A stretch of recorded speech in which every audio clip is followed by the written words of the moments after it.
सोने से कहाँ मिलते हैं तमन्नाओं के शहर, चलने की जिद भी करनी पड़ती है मंजिल को अपना बनाने के लिए। ये लाइन किसी ने ऐसे ही नहीं कही है।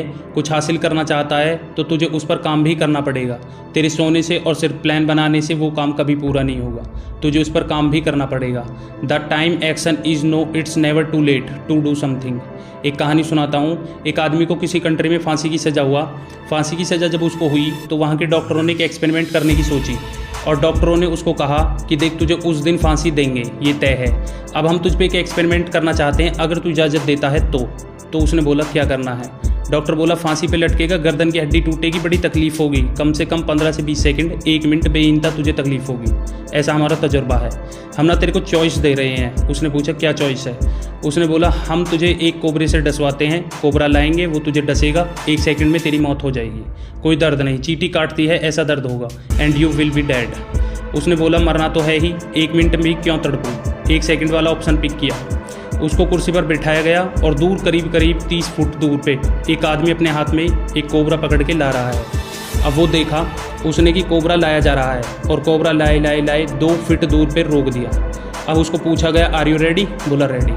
तो उसके सर पे काले रंग का, सर ढक दिया काले रंग के कपड़े से, और यहाँ पे आदमी कोबरा लेके तैयार।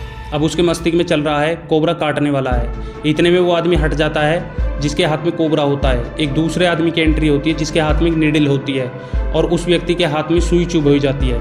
And you will be shocked कि उस आदमी की उसी वक्त मौत हो जाती है। This is human psychology. क्योंकि दिमाग में ये अंदर सोचता है कि सांप ने काटा है। जब उस व्यक्ति का पोस्टमार्टम किया जाता है तो उसके शरीर में पॉइजन मिलता है।